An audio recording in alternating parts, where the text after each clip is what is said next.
I went to Jerez to test for Williams. And Frank, I was told, was coming to the track. And he went, I'm here to tell you, you'll be racing in Barcelona. And he was like, would you like to know what I'm going to pay you? And I was like, well, okay, what are you going to pay me? And he went, Red Bull came very late into the equation. We agreed that I would go and test on Jerez at the end of the season. So I do the installation lap, get out of the car, phone Martin and say, get me out of here. Never fear a storm. Be ready to adapt. The skill is staying true to ourselves. David, welcome to High Performance. How's it taken two friends and two business partners this many years to sit down and have a conversation? Well, because we are busy running a business, aren't we? And you like to talk more than I do, so it just never really aligned. But you've come to Monaco. Thank you for that. And hopefully you've had a nice welcome. Yeah. And we're in, I think, probably the best place to have this conversation, the ACM. So this principality, this venue, this racetrack has played such a big part in my life. So it's great we're finally doing it. And the Automobile Club Monaco has seen many great drivers over the years. We're kind of on the start-finish straight of the Monaco Grand Prix here. Would you put your two Monaco wins as the top of the top for you in your career? The second one I would, because I feel that was more of a earning the victory. The first one, Michael was leading. I think he had a suspension failure, something to do with maybe the gearbox overheating part of the suspension. So that's inherited. Now, I know a win's a win, but I, from a very young age in karting, used to give myself marks out of 10 in my performance. And sometimes I'd win a race and I would give myself 5 because I didn't feel that I'd performed in every area as best I could. And therefore, applying that little notebook technique I had when I was a kid, the first victory here would be a 5. Now, you get 25 points, you get the champagne, you get all the adulation.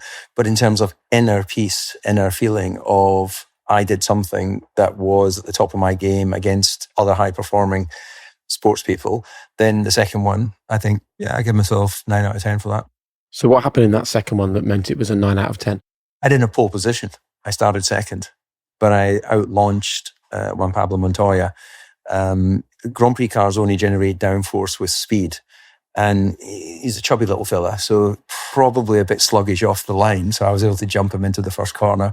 And then I had to manage the tyres. Back in those days, we had groove tyres, which were, a bit frustrating to drive with because the groove would open up when you get graining. Right. And you could work through it, but it took several laps. So at that point, you have to really manage the car, not make a mistake and all that. And then once the graining was clear, I was able to push ahead of the pit stop, maintain the track position. And then you pray until the end to the racing gods that the reliability is going to be there, because my era of Formula One, which was V10s and V8s, was quite unreliable. So you expected not to finish probably 4 Grand Prix a year in a time when you had, 18 Grand Prix? So it was a lot of attrition. Whereas nowadays, if a car breaks down, you're like, oh my goodness, what happened? Because they're so reliable. I'm so interested in this little note-making thing. Yeah. So at what age did you start rating yourself? I would say probably about 12. I started racing at 11, and, like we did in those days, you just got a cart and you went to the racetrack and you put a novice plate on, and that's it. Nowadays, of course, you would be testing a kart from 6 years old. You would start racing at 8. By the time these kids get to 14, 15, moving into cars, they've done thousands of races, thousands of scenarios have been built up in their mind. And they are, let's say, as high performing as they can be for their age. My generation was a lot more hobby-based racing.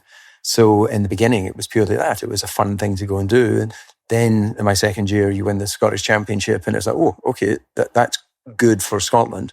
Now we have to go to England because there's a bigger talent pool and racetracks. And then you start that journey. So it was just this evolution of, as my skills were growing, my need to analyze and understand where the performance was either not there or where I could improve became a natural thing for me. And was there a cost at a young age of being that focused on your own performance and trying to be the best you could every single race? I've often heard about the sacrifices that young sportsmen and women make. And I'm like, did I sacrifice anything? I wanted to do it. It was brilliant fun. It was emotional roller coaster because you don't win all the time. Sometimes you make a silly mistake. Sometimes somebody takes you off. So there are frustrations, but I think that's the same in everyday life. And growing up in the southwest of Scotland, we didn't have a town centre where there was all of the facilities that you could entertain yourself with of an evening. This is obviously pre-internet, pre-downloading. 3 television channels became 4 television channels. Betamax, VHS. There was all this sort of thing. So it was a very different era. And it was a simple life in many ways. And I guess that simplicity allowed me the focus to be fully dialed in to thinking about racing. And I think the more that you are playing over in your mind scenarios, even when you're away from the sports event, you're just building memories, aren't you? Whether they're real memories or whether they are fantasies of what might happen. The literal building blocks in your mind of future success. One thing I've learned from the world's top performers is that success is not built on hacks, okay? It's built on habits. It's the small, consistent decisions that we make every single day. Most of them we don't even spot because they're so small, but they're so impactful. And that's why AG1 has been an important part of my routine for over 3 years, because I'm a dad, I run a business, I travel, and I just need something that supports my health without adding any stress. And AG1 is just 1 scoop mixed with water, quality ingredients that support my energy, my focus, my immunity, my gut health. And now AG1 have taken things up a level with their biggest upgrade yet. Backed by 15 years of research and 4 clinical trials, it's clinically shown to increase good gut bacteria tenfold and improve key nutrient levels in just 3 months. Same taste, same routine, but now with even more benefit behind it. And right now, I've got an offer for you worth £58. Subscribe and get 10 free travel packs and the AG1 welcome kit, all for free with your first order. Just go to drinkag1.com/highperformance or click the link in the description to try it now. So what did being fully dialed in at 12, 13, 14 look like in terms of your behaviours and your mindset? Just everything was prepared as it should be. So race equipment, race kit bag was emptied completely, cleaned, everything checked, cleaned, put back in. So I knew everything was there. I could pick that bag up and I am a rent-a-racing driver. Just give me a vehicle and I'm good to go. I was responsible for emptying and cleaning the motorhome because we travelled to the races in a motorhome. We all slept in that motorhome together. I was responsible for cleaning the cart. So during the course of my week, every night after school, there was something that was around stripping, rebuilding, prepping, and then picked up from school on the Friday night and off you went racing. So my parents could get in that motorhome and know that as long as they'd taken the items they need, everything else was taken care of. That was my responsibility. So if we turn up somewhere and something's missing, it's very clear who that was that had that responsibility. So it gave you a sense of responsibility at an early age, and that gives you ownership. And if you've got ownership, I always, and it's apt that we're here in Monaco, because I wanted to be first out on track on Thursday, as it used to be back in the day, because with Thursday, then Friday was a day off. But now it's aligned as a normal race weekend. So Friday would be first practice. But I wanted to be at the end of the pit lane first. So when I went out on the racetrack, there was nothing in front of me. I had ownership of the racetrack. And it didn't actually help your first run in practice because you were sitting there, your tyres were getting cold. But I was prepared to trade the optimum amount of tyre prep for an out lap when you drive the track for the first time that year, for a clear racetrack. The first time I'm passing the marshals, they're waving, doing their practice waves at me. And it just gave you a sense of first foot forward has gone to you, not your opposition. So all of the sort of childhood scenarios of prepping for a race weekend was about, I'm doing something more than my opposition, or I'm doing it better, or I'm doing it sooner. I'm not putting it off. And mentally, that gave me the ability to turn up against exotic Englishmen and take on the battle as a wee boy from a village in Scotland. You, as a young kid, you had suffered from bulimia, right? Yes. Was that a direct result of the pressure, do you think, of the world that you were in? I didn't see it as pressure. I saw it as a necessary thing to make weight. horse jockeys, we're familiar with jockeys having to, do saunas and whatever to lose the body weight, to be on weight, to do whatever the event is they're doing. Boxers, I'm sure there's other, gymnasts, I assume, and there'll be others who have bulimia or anorexia as a result of, I don't know the exact terminology, is it body dysmorphia? Dysmorphia. Yeah. Because they don't see in the mirror what they feel is a reflection of them as an individual. I would step on the scales and I was, a pound overweight. That was going to affect my performance. So every night, I weighed myself twice a day as a teenager. Morning when I got up, completely dry, and evening before I went to bed. Then that gave me my average weight. And I could tell a few days out whether I was in the right area for the race weekend. And I, although not as tall as you, I was tall for my generation of drivers. So making weight, the junior weight in karting was 11, or the age was 11 to 16. Now it's 8 until 10, and then I think they've got 10 until 12, and then they've got 12 until 15. So I was in a group where when I was 11, I carried a lot of ballast on the car because I'm racing against fully grown, they're men. They've gone through puberty and they're shaving and everything. And then there was a point where I'm 15, 16 years old, I'm tall, the weight is accommodating for an 11-year-old. So it was more of a compromise. So it was a necessary evil of which I didn't discuss with anyone. I just knew that if I was overweight, then whatever dinner I'd had that night was not going to stay inside me. And how did you resolve that? Because that's not something that's sustainable. Yeah, well, I guess you could do it for your whole life. I don't know. But when I went into cars, right, suddenly I was actually relatively light for a 17-year-old when I went into cars because I'd kind of starved myself through my late teens, and therefore I had room to grow into my body. So, and then in higher level car racing, of course, there's a minimum weight. Formula One, I think it's combined weight of driver and seat of 80 kilograms.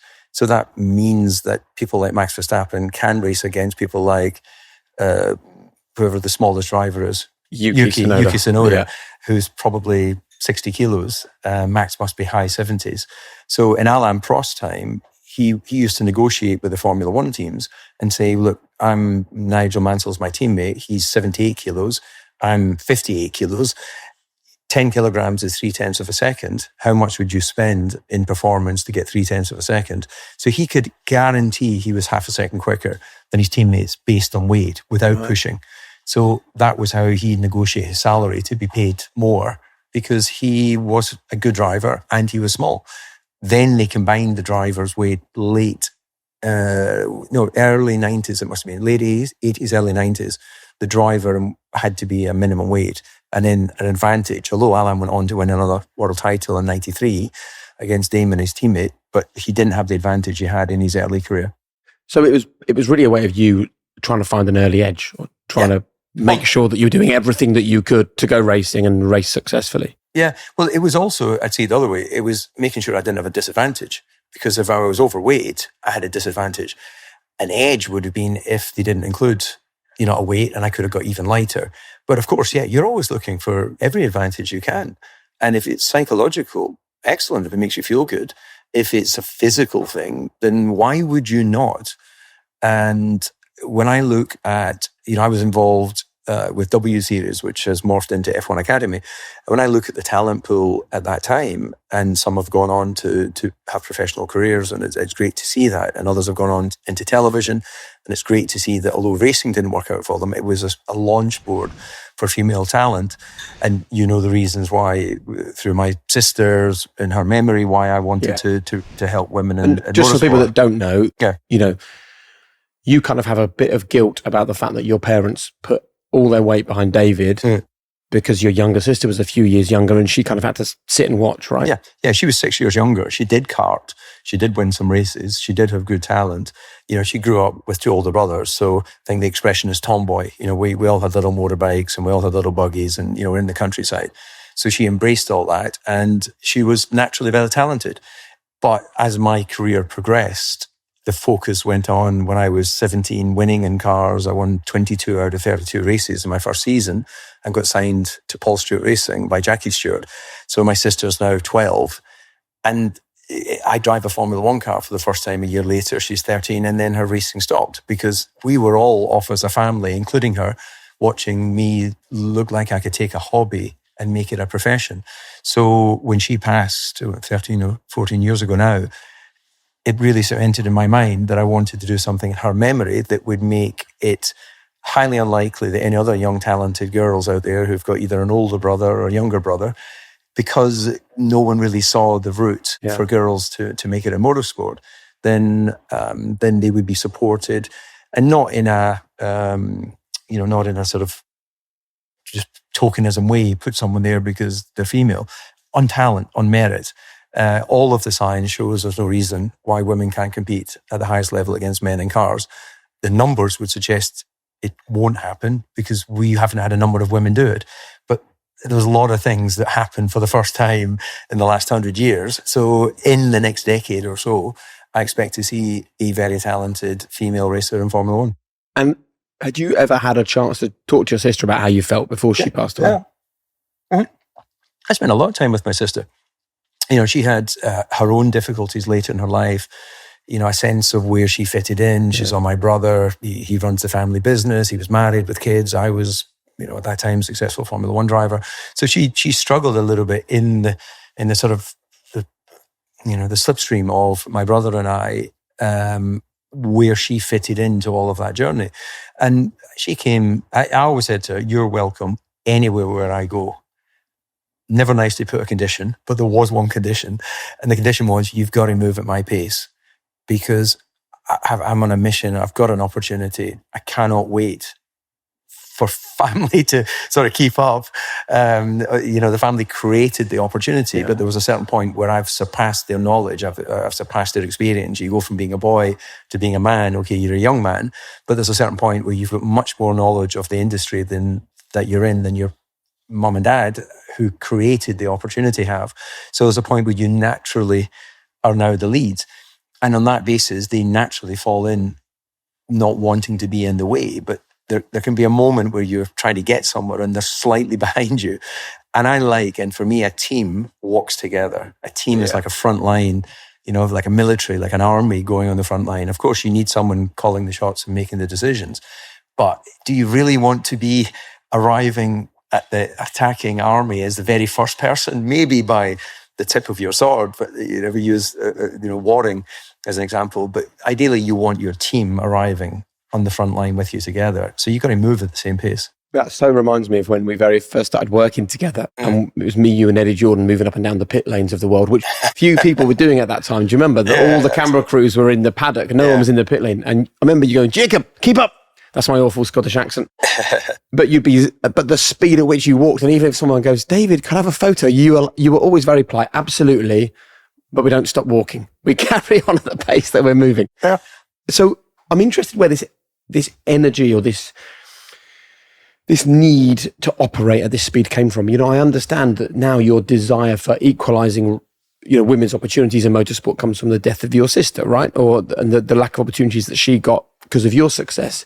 But where did this fire burn from as a 12-year-old, marking yourself, cleaning your car, cleaning the motorhome, cleaning the bag?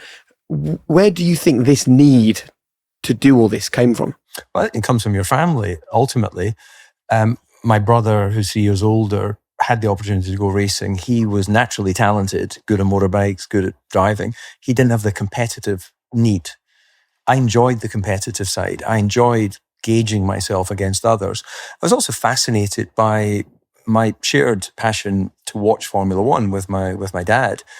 We'd go into the optimistically named sunroom in our house. Bear in mind where we are in Scotland, but everyone in Scotland has a sunroom, and that's where we would be sort of sent off to watch Formula One, where my mother was watching Coronation Street or whatever her preference was. But I'm watching Monte Carlo on the television. I'm watching Suzuka in Japan. I'm watching Adelaide in Australia. I was always keen on geography at school. The one higher I have from my school is geography. So I've got 8 O-levels and a higher, which surpasses the family combined, I think. So academic. My father's dyslexic, my brother's dyslexic, his 2 kids are dyslexic. I somehow managed to scrape through without being, diagnosed with that condition. But it took me 2 years to pass my English O-level. So there's obviously a bit of difficulty there when it comes to, that sort of base level. But I think my father lost his dad at 14 and was sent off to boarding school. He was a Scottish karting champion. Suddenly he was no longer able to go racing because his mother didn't enjoy it. But he threw himself into sport because he was no good at anything else at the boarding school because of his dyslexia. And it wasn't really a condition that was known, or you're just stupid. My mother's the eldest of 8 children. Her father was a train driver. Her mother was a nurse. So she basically ended up bringing up most of her siblings. So they both had an inner work ethic, an inner drive. Yeah. My father comes from a slightly more fortunate family in terms of financial status, because he inherited the transport company that was started in 1916, but was always a bit of an outsider because of not being academically strong. Played in a band, found a bit of solace behind the guitar, took over the family business, fell in love with her mother, 3 kids later, and a work ethic instilled in us that work hard, play hard. Now, you as you know, I like to have a good time. You can play hard, yeah. But that again, my mother and father were always entertaining customers. They were always, annual dinner dances and things like this. Bring people together, celebrate success, reflect on areas we can do better, and then reset and go forward. So it was always there. I just being good at something, I get, is difficult. Having a motivation to try and not try, I just don't get. Because it's free. It's free for everybody to try something. Worst case scenario, you find out you're not very good. I'd love to be a singer. I can't sing, but I tried. The odd karaoke night with a few drinks, I'll try again. But you've got to give things a go. So let's talk about what that speed of living looked like for you when you said to your sister, if you're going to be with me in F1, you've got to move at my pace. What was the pace like? And what was the adult version of cleaning the bag and cleaning the kart? Like the attention to detail that you believe was vital in your time in F1? Well, I think it's still there in the way I prep everything today, getting ready in the morning, where my toiletries are, tidying up afterwards. I never leave home with, plates in the sink. If I've had time to use them, I've got time to either wash them and dry them and put them away, or put them in the dishwasher. If I'm just on my own, I'm not going to put them in the dishwasher. It'll take me a minute to clean up the dishes myself. So, I'm the sort of person that makes my bed in a hotel room, checks the rooms all neat and tidy before leaving the hotel for the last time. Because why would I want to leave a mess for the cleaners to come in and work on? I'm not going to hoover and do all that, but just this adult version was the same as the young version, just with a bit more maturity in preparation. If you unpack your bags when you're home, get the laundry on, get it all organised, you're now reset. You're reset, ready to go. So I got back a night ago, and immediately my travel bag, which has my passports, my computer, and things that toiletries, because I always travel hand carry. I haven't checked a bag in for years, just waste of time. And that includes if I'm, I did Australia this year, went to New Zealand, fell off a motorbike, broke my collarbone, flew to Shanghai, did the Grand Prix, and then flew back to London. So that was best part of 2.5, 3 weeks, one little travel bag. And just launder, just get the clothing laundered that you have. And I wear variations of blue and white, so a wee bit easier for me than it would be for a lady, of course. But it just saves so much time when you're traveling. So I just like efficiency. Just do things properly. And with such a focus on attention to detail, the natural talent you had as a young racing driver, when you reflect back on your career, why do you think it is that I'm not sitting here talking to a friend of mine who's also a Formula One world champion? In the end, when the opportunities came, which was 98, 99, Mika was better placed in those years. The 7 years Mika and I were teammates, I can't remember exactly, but there was certainly, let's say, 3 of the seasons, maybe more, that I finished in front of him in the World Championship. Yeah. They weren't World Championship years. So he got it right at the time when the opportunity was there. So I was at Williams 94, 95, did 8 races, 94, shared the car with Nigel Mansell. 95, I was really just making up as I went along, in as much that I knew the team well. But we didn't have simulators. First time I drove Monte Carlo in a car was in the Formula One weekend. So I turned up, and on the first day on Thursday, I was 18th in a Williams. Friday, I'm looking at the data. I'm trying to understand, okay, this is a pretty scary place in a Grand Prix car.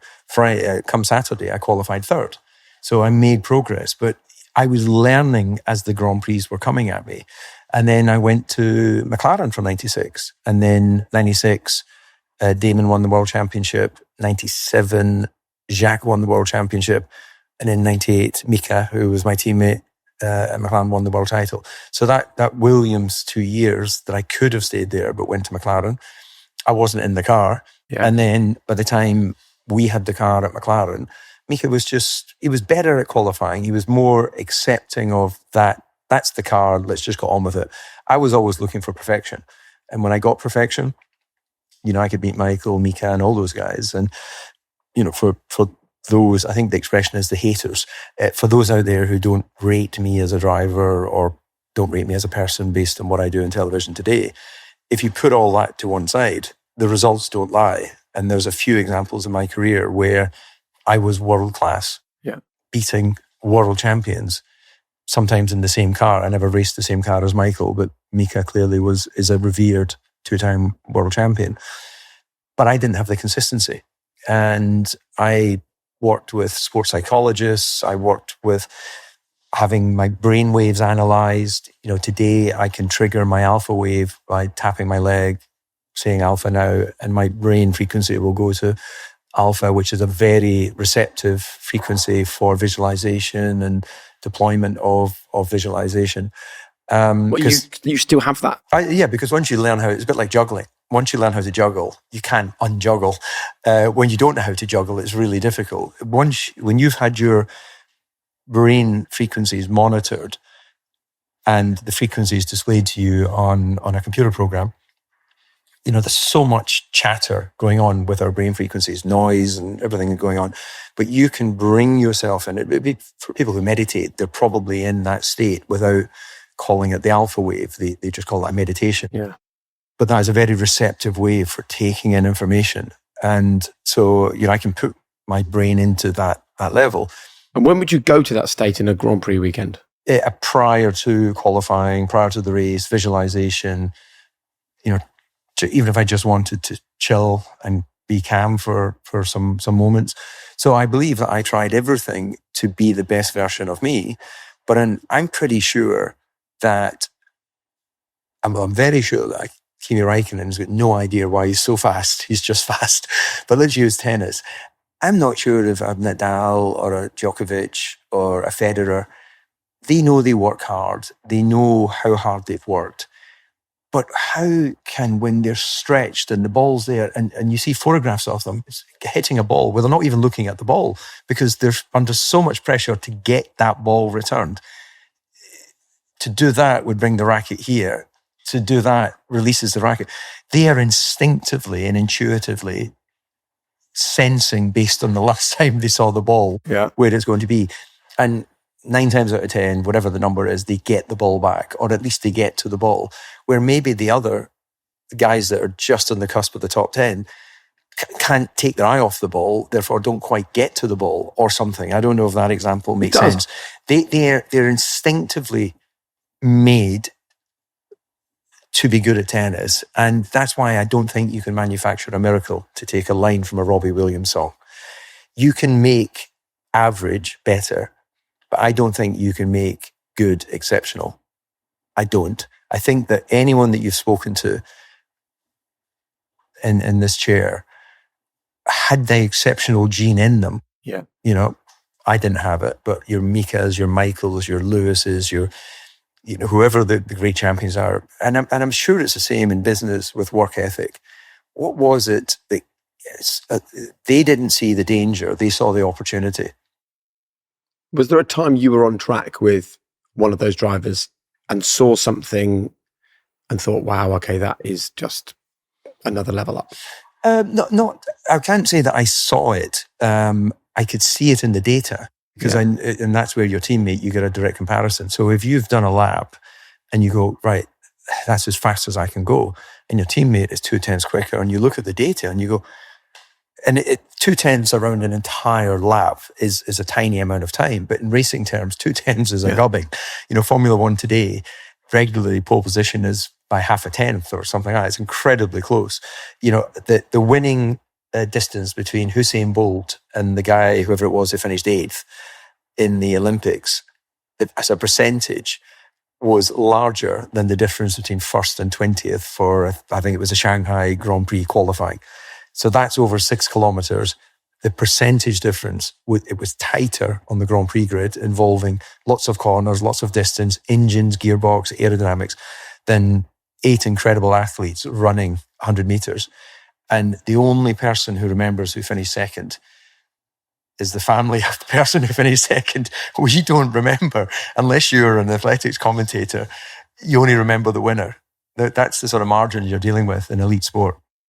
So did the Schumachers and the Hamiltons and maybe the Raikkonens, did they have a thing that you would see time and time again and you're like, right, there's something there that's separating them? Yeah, medium speed corners. It's low speed. I would put myself up against any driver. Big stop into a hairpin or big stop into a chicane. I was good on the brakes. I was good at judging 200 odd miles an hour down to 40 miles an hour and feeling the car in that situation, because this is all very much on the car. If you imagine, I'm trying to think of, like in skiing, when you're feeling a little bit on your toes, when you're a little bit back on your heels, and when you're perfectly centered on the ski, and you come over a rise and you dance over the rise and you feel talented, even though you're a little bit beyond your skill set for that speed, but you just know it feels right. I think those guys were able to live in that middle part of the ski more often, where I was very good if I was all on the front axle.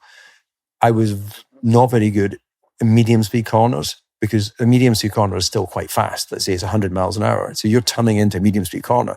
Very quickly, you're leaning on the left rear tire.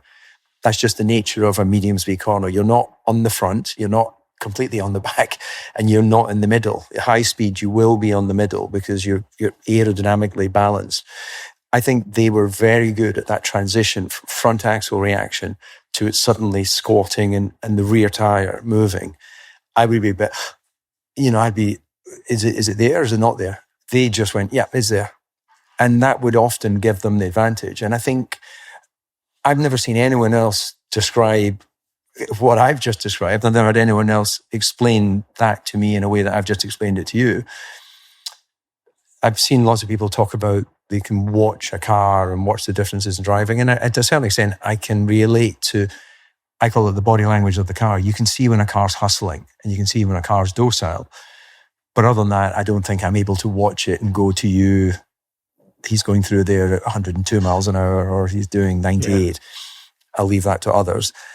But in terms of having used that 15 years as a driver and looked at the data against some of the great drivers, I think they just exploit the potential of the machinery and the tyres in a more consistent way than someone like myself. I remember you describing it to me as spare capacity. Yeah, there'll be an element of that as well, whereas the point at which you overload and go, that's the limit, they just have that little bit of room to go, is it the limit? It doesn't mean they don't make mistakes. And we've seen Michael crash and we've seen Lewis crash.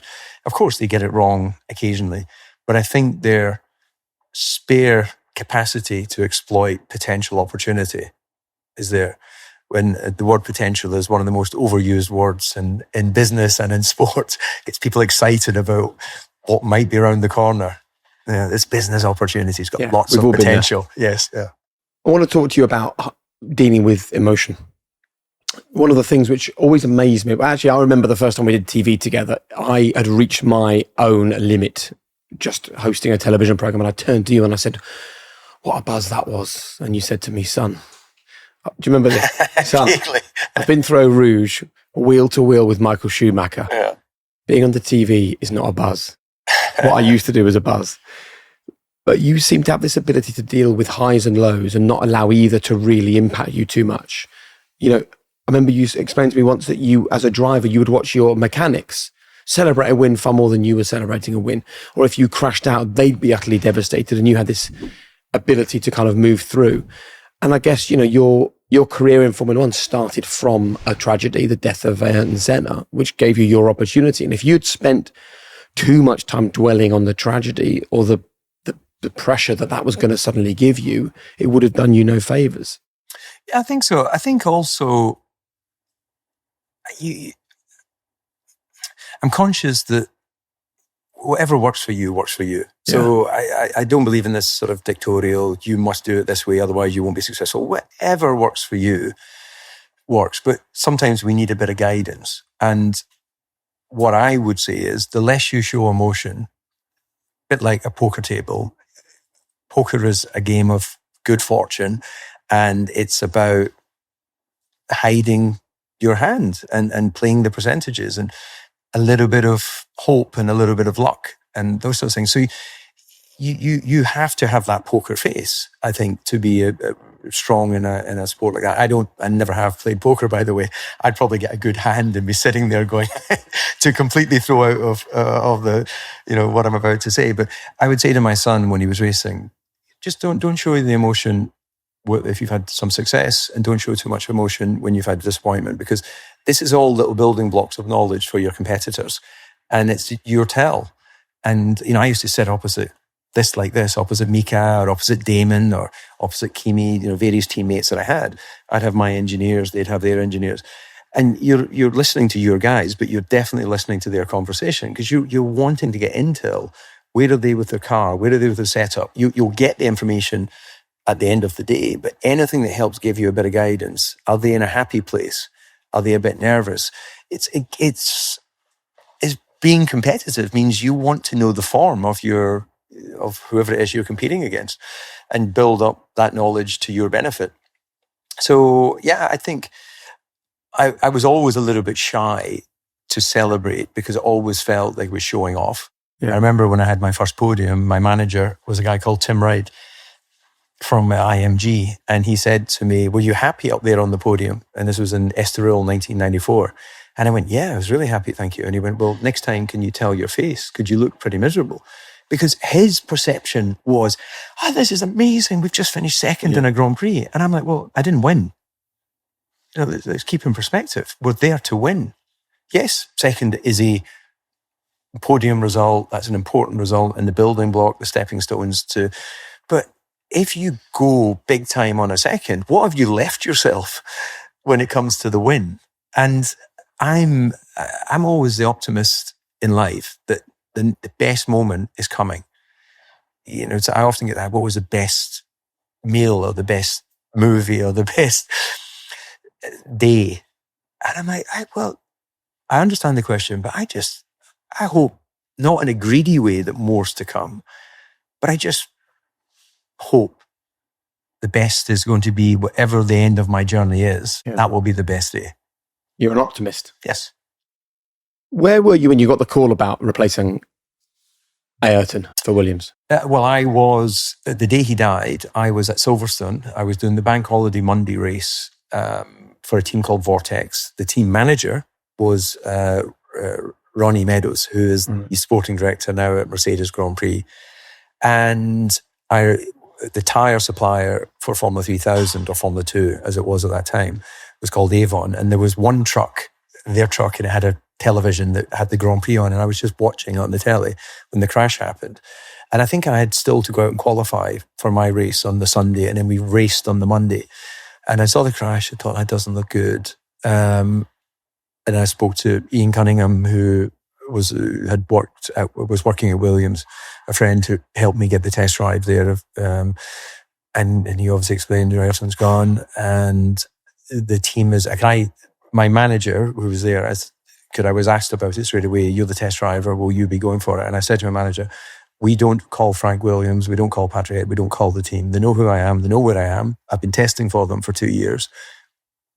If I'm the person that they want, I'm available, but I don't want to be that guy phoning up and saying, you need a driver. The other drivers did. And the following week, I finished second on the Monday, by the way, which was the best result the team had. I think Gilles de Ferran, my buddy who sadly passed away a year or so ago, won the race for Paul Stewart Racing. And I went to Jerez to test for Williams. And I was told that during the course of the test, a driver would be coming, or a number of drivers would become, to be evaluated, to be put in for the Grand Prix seat. And come the final day, no one's turned up. It's still me just testing. And Frank, I was told, was coming to the track. Did you think at that point, this might happen for me? I don't recall thinking that. I was quite, when I made a decision on something, I don't have a problem peeking into Christmas presents the night before. Once I've decided I'm not looking, or I'm not making it, I stick to that. Yeah. So it's quite interesting when you sit with people in restaurants, if you're facing like a door and they're not, and if you go like that, if I'm that person, I will not look over my shoulder. But very often I'm with people, they'll go, well, what are you looking at? Is it more interesting? Is it more exciting? It's a natural curiosity. But I've disciplined myself not to be that guy. I'm having a conversation with you. Just because you keep looking over there at the ladies' toilets, I'm not going to look. You know what I mean? A bit like, once I made the decision, I'm not going to ask the team. We'll see what the decision is. And anyway, Frank arrived. As he arrived in the track, I damaged the Williams car. I'd never damaged the car in testing, but I clipped one of the bales, damaged the car, get back to the pits, and they bring the car back and Frank's there. And he went, despite the fact you just crashed one of my cars, I'm here to tell you, you'll be racing in Barcelona. And I went, okay, thank you, Frank. And he was like, would you like to know what I'm going to pay you? And I was like, oh, well, okay. What are you going to pay me? And he went, £5,000. And I'm like, it was such a random conversation, such a random number, because, Ayrton, the greatest, I believe, was on like $1 million a race or something. And it was almost like the smallest number he could justify signing a check for that race. You weren't going to say no, though. No, of course not. I didn't even think about the money. Yeah. I've never been someone that's been motivated money first. It's always the opportunity, or what is the event, who are the people, and then if all of that makes sense, if there's a financial reward, then of course you want to know what it is. You might want to negotiate, but it's never been a primary. There's some people, and I'm sure you've come across them as well in your life. Some people where the old expression, every pound's a prisoner. In Scotland, it's every penny is a prisoner. But there's some people where they cannot just chill in business, because every pound is some kind of prisoner to them. I just don't want to be on that roller coaster. I've got buddies who, in the stock market, they'll wake up, and you'll be at breakfast with them, and they'll get the paper and they'll go, and I'll go, what? And they go, no, stock market. What a way to live. And I'm like, I don't want that emotional roller coaster. I want to be my own disappointment. I don't want to be someone else, somebody else be the source of my disappointment. So you said yes. You then raced for Williams. How did you cope with the sort of huge interest all of a sudden in your racing career, in the mental pressures that came with it? Yeah, well, very simply, because the great thing about youth is you don't know what you don't know. Yeah. The benefit of life and age is you've gained experience, and therefore you do know quite a few things. And that is why, as you get older, maybe you take a bit longer in some decisions, and some other decisions it's completely clear it's the right thing to do. But I didn't see it. I didn't know what it was to be a Grand Prix driver. But one thing I did learn on the job at the very first event was, could often people will say to you, don't change when you have success. And I think I've discussed this with you before, where actually we should change constantly through our life. We should evolve. We shouldn't evolve into an arsehole, hopefully. Let's come in peace. Let's be kind. Let's be as generous as we can, but obviously respecting the fact this is our lives. We are at the control of it. So you can't keep waiting for others. Some certain point, you've got to get on and make your own decisions. But people that I'd worked with at Williams who'd said previous 2 weeks before, David, do this, do that, went at the first Grand Prix, would you mind? Could you possibly do the following? They went from treating me like a test driver to treating me like a Grand Prix driver, which meant they asked permission rather than telling me. So people change around you as well. And you get used to that. You go, oh, I don't have to do. Previously, I thought I have to do it. Now I realize it's a choice. And you go, I'd rather not. And they go, okay, yeah, that's fine. And, so life evolves in that respect, not in that first year of Formula One, but then in the subsequent years, suddenly you're earning, millions, and that wealth gives you decision-making capability. Instead of sharing a house with some mechanics, which I loved, by the way, suddenly you got your own place. And instead of being in Milton Keynes, I'm in Monte Carlo. Sunshine and security, and when you leave home, someone's not breaking in. You know, in the UK, when I had my place in the UK when I first started in Formula One, I got broken into twice in my first year. Once I was at the Brazilian Grand Prix, and once I was at the Australian Grand Prix, because I was a young driver. I didn't have security standing outside my property. And people knew where you were. They know you're live on the television in Australia. So things like that were a bit frustrating. But for the rest, yeah, you evolve as life goes on, and you see some drivers who evolve well. You see others that get affected by the success, and that affects their trajectory. I think, Daniel Ricciardo would be an example of that. One of the bright young talents that arrived in Formula One, one of the best overtakers of his generation, always exciting to watch. And then just suddenly, as he left Red Bull, Renault was okay-ish. McLaren, Lando outperformed them both years, even though Daniel won a race. And then it never really worked out again at AlphaTauri, and now he's happily retired, I assume, wealthy individual. But it all felt like it was condensed into too short a period. When that's happened and you've loved the fame, and if that was indeed what it was for Daniel Ricciardo, when you go, actually, I need to sort this out now, and you try and go back to how you used to be, why couldn't he find the speed he once had towards the end of his time? Life, you gain baggage as you go through life. If you're poor, that's a Tesco bag with a few clothes inside it. If you're rich, it's a Louis Vuitton. Other bags are available. But it all has to be carried.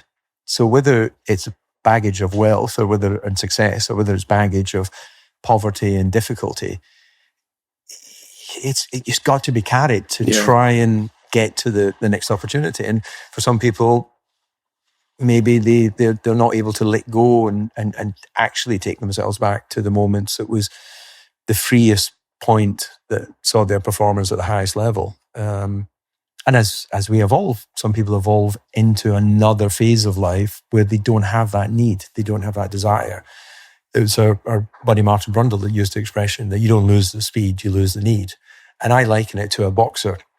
When they're young in their career, I'm going to imagine every boxer has been knocked down at a certain point, whether it's in training or in an early fight. When they're young, they're up and their eyes are everywhere, but their need to succeed is so strong, it overcomes that hurt. They get a bit older and they've got wealth and success, and they go down and you see them and you go, did he say 5 or 6? I'll just stay here a bit longer. Oh, he didn't make the count. Okay, well, I earned the money. I don't want to get punched in the head anymore. They've lost the need to take the punches. I think there's something else that happened in your career, which again was a tragedy for someone else, but was maybe a valuable moment for you. And you came into Formula One through a tragedy, the death of Ayrton Senna. And then I think you probably entered this part of your career where you were loving the money and you were loving the power and you were loving the fame and you were loving the trappings that come with it. And then you were involved in a plane crash that was fatal for both of the pilots. And I wonder whether that was a moment that, as tragic as it was for them, it was actually very important for you because it made you reassess things. It definitely did. I was about to turn 30 or had just turned 30. I was engaged to get married. I was in London. I was, the aircraft that I normally used was, let's say, booked at 2:00 or something. I woke up early, asked my office to move the flight time. They couldn't for whatever reason. And I was like, well, get me another plane, a bit needy, a bit whatever. They find another aircraft. I could leave Farnborough late morning. I went there, arrived, aircraft. It was belonging to David Murray, who was a Scottish entrepreneur. He owned Rangers Football Club at a certain point. And a Scottish flag on the back. I thought, oh, that's kind of nice, being nationalistic and what have you. Said hello to the pilots. Got on board, and an hour later, we were crashing in Lyon with a single engine failure. And seconds later, I'm getting out of that aircraft because fate had decided that although they both lost their lives, pretty sure instantly upon impact, fate decided that myself, my fiancée at that time, and my trainer and my fiancée's little dog all survived and got out of the aircraft. And you're standing there looking at a smouldering, broken aircraft on the side of an international airfield waiting for recovery vehicles to get to you, because they don't, you always see it kind of movies, the recovery vehicles there as the aircraft is coming in. There's no assumption the plane was going to crash on a single engine landing. That is something pilots train for. That's something that should have happened. So you weren't aware that you knew there was something going on, right? Yeah. But you didn't think you were crashing when you came into land at Lyon. As we came in, I remember looking out the window and the windsock was hanging like that. And I made the silly joke, the windsock's hanging like a used condom. Anyone who's ever used a condom will know exactly what that Indeed. And we were at the tree line, obviously some way away from the side of the airfield. And I went, even if we crash now, we'll be fine. Because with the single engine, the fire warning had gone off. The pilot closed down the engine. We knew we were in an emergency. The pilots told you what was going on? The pilots didn't initially. Right. And then maybe after several minutes, because I could see into the cockpit. It was a Lear 35. And I'd grown up around small aircraft, so I'd taken controls when I was younger. So I had basic flight knowledge without ever having a pilot's license. So I knew that the engine had been switched off. I knew it was the left engine because I was sitting in front of it. And I knew we were on a single engine approach just by the throttle. The co-pilot eventually turned around. I didn't want to disturb them at that moment. Me going up and saying, all right, lads, how we go. Let them do their job. And when they've got something to say, they'll say it. So eventually the co-pilot informed those single engine, we're going to land at Lyon. And I was reassuring Heidi, who was my partner at that time, and Andy, it's fine. These guys train for this all the time. Obviously going to slow down our journey to back to Monaco, but it's going to be good. And then obviously it happened. And bizarre things that stick out in your mind. I remember handing the dog out to Andy, who was a fit trainer. And I remember him kind of tossing it away like one of the best rugby players you've ever seen, tossing a ball to his teammate, and this little dog kind of flying through the air. It was a little Maltese terrier. And I remember looking out the aircraft because it was kind of nose up, and obviously the fuselage was gone, thinking, God, that's bizarre. And then helping Heidi out at the aircraft with Andy, and then us getting away from the aircraft as this little dog's jumping in the long grass, trying to make its way back to the aircraft. It was slightly bizarre. And anyway, after, I don't know, a minute or so, the police arrive. And I asked the policeman straight away, the first thing he asked was passports. And I was like, Don la aircraft. I forgot to take my passport. And then I asked if I could borrow a mobile phone to phone my parents, they could phone, and the McLaren phone. None of us had taken our mobiles out of the aircraft. And he went, is it international call? And I went, yeah, it's a call to Scotland, but I'll pay for the call.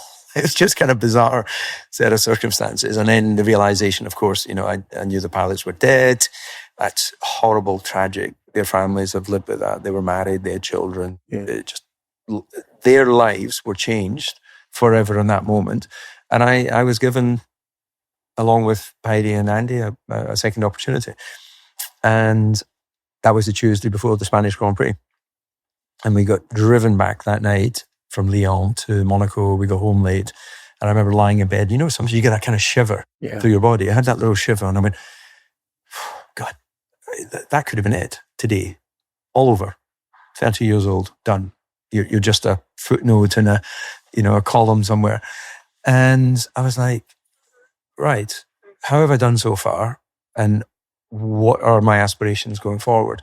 And it put in place a lot of changes. I became less needy. Yeah. Get me a plane. So what answer did you get when you asked yourself what needs I wanted to race. I wanted to race. I was so driven. I was in the journey that I was not going to Barcelona. I had broken ribs, but that's fine. Just take a painkiller. I had the ability to drive. And if you're committed, you don't take a day off. Like, you were racing at McLaren at the time, right? One of the biggest things you did in terms of in Formula 1 was to explore the Red Bull opportunity. Mm-hmm. McLaren to Red Bull, you can't get much bigger changes in culture between those two teams. When did you first realise that there was this project that Red Bull were undertaking and it would involve you? very late. Martin Brundle, who was my contractual manager for 10 years after I left IMG, after he retired, we had a meeting in my office here in Monaco with Mark Gillen, who was head of engineering at the time. And I think Martin had met with Tony Purnell, who was the team principal at that time. I remember having sat in my apartment with Martin, and we did a A4 piece of paper, the pros and cons of Jaguar. Cons. Get me another piece of A4. Pros. Still a Formula One driver. I just didn't believe in the program. And I've mentioned two names there. It's not about singling out two individuals, because a team is hundreds of people.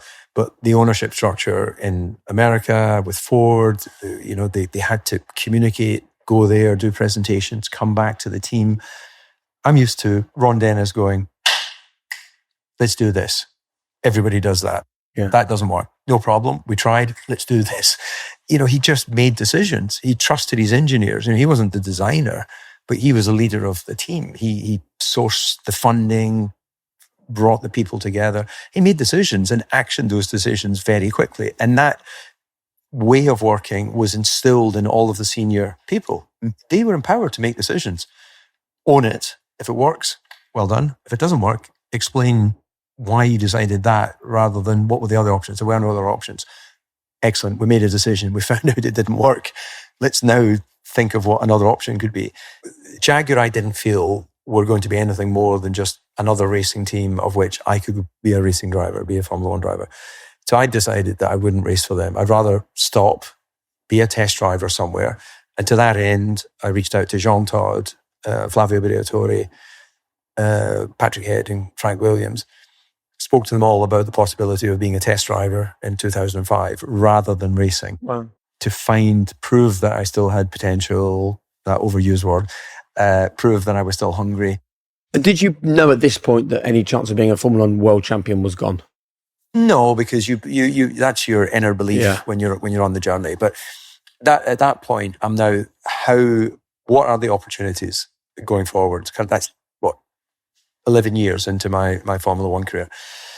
And Red Bull came very late into the equation. And Martin, I knew Christian from before, but he was appointed just at the moment. Yeah.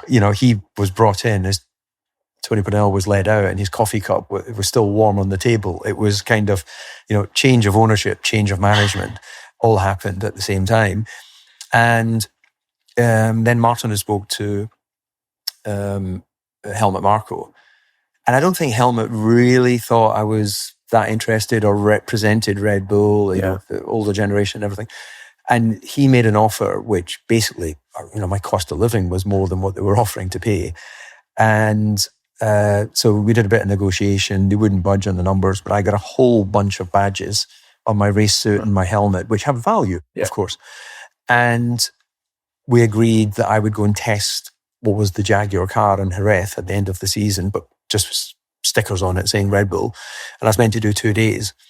And Mark Gillen was still there as head of engineering. And on the morning of the first day, I'm coming out of my motorhome and he starts shouting at me, get in the car, get in the car.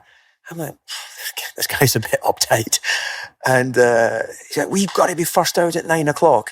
A little different in testing to what I said about Monte Carlo during a Grand Prix weekend. Testing in those days, you had a helicopter, you had 4 or 5 marshals. That was it. Testing was pretty bare, not safe or anything. And of course, the track was dusty as hell on the first one. Everyone would do one installation lap. So you didn't want to be first out. You wanted to maybe be 9:05 or something. So you didn't pick up stones or debris and it's all the car. So I do the installation lap, get out of the car, phone Martin and say, get me out of here. I will not test this car tomorrow. So I've done one installation in the newly owned Red Bull. And Martin said, well, you said you would do the 2 days. And I said, well, I'm not contracted. I'm doing today. I'm going to discover about the team, but I'm out here. I'm not going to have someone shout at me like a deranged, whatever, lunatic. For whatever their issues are, we can deal with that down the line, but I don't need this here.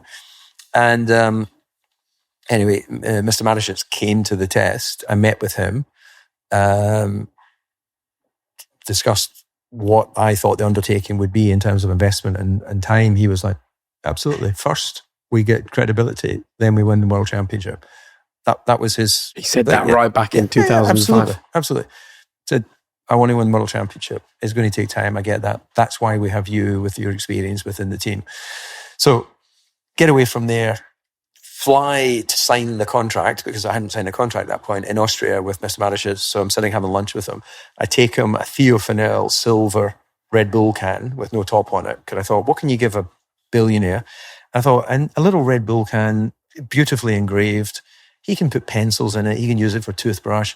Because some gifts you get, you're never going to use them. But that is something you can put somewhere. Thoughtful. And I went, we should address the fact that I've got all these badges on my suit, because in the contract it says I can have any sponsor that doesn't conflict with a team sponsor. So I said, I've got EasyJet, I've got Pink Elephant Parking, I've got Yellow Banana Zaros. I just dreamt up all these names of colourful companies that the badges were going to be all over the suit and on the helmet. And I went, I think we should focus on trying to build a winning team. I don't think I should spend time going out selling these spaces, entertaining these companies to give them value on the sale of those spaces. I want to focus 100% on driving this car, understanding the team, and hopefully building future success. And he went, absolutely. I said, well, should we use, there's a company called Nielsen, which gives sort of visual reports on how visible a suit is, or a driver or a car is. Should we use their report to give a valuation on those numbers? And he went, yep, that's fine. He said, go and agree it with Christian Horner. So I did that, sold all the spaces back to the team, took away a distraction from my life, brought the salary to a point I could actually put beans on toast on the table. And that began the journey that led to all the future success that started after I retired. But you started the journey. Is it true that you were the person that said you should hire Adrian Newey? No, it was Christian Horner. Christian went, do you think Adrian would be interested? And I was like, God, I never even thought about that, Christian, because it was so like, who do we have? So in the initial part of the journey, I was getting to know the engineers. Some people like Mark Gillen didn't stay. You know, other people that didn't feel like they had that winning mentality, that team. We probably have to beep out names that I'm singling out people, don't we? But anyway, understanding what you have to then understand what you need.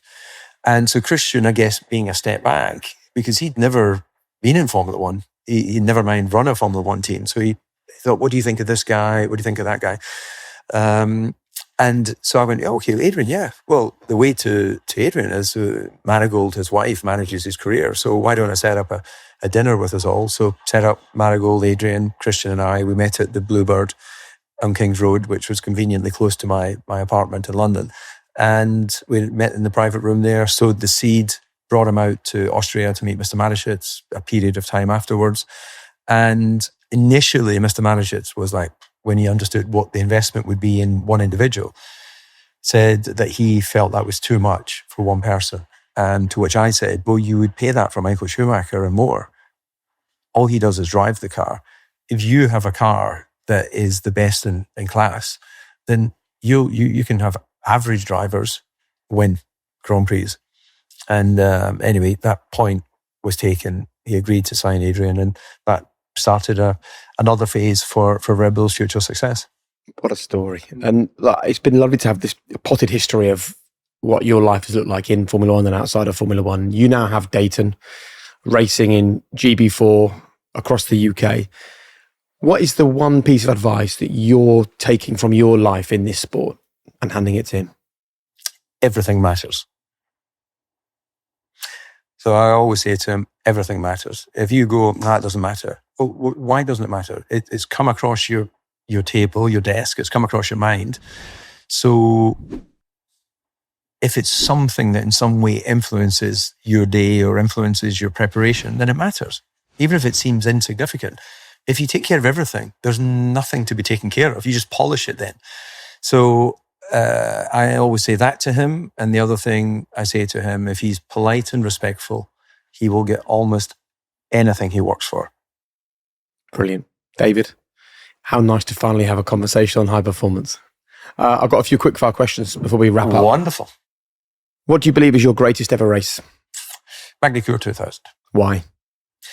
Because the hunger, commitment, belief to overcome both Ferraris, give Michael a little wave as I passed him,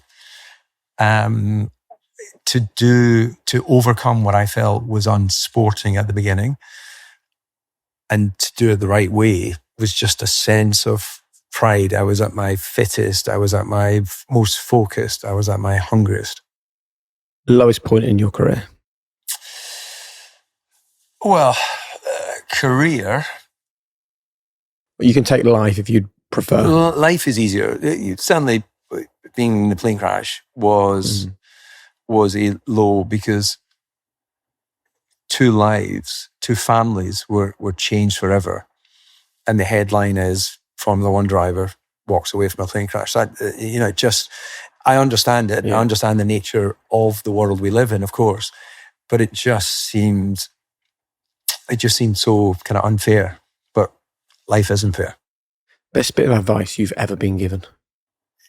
Do what you say you'll do. You know, just if you turn up when you say you're going to turn up and do what you said you would do, then you're employable.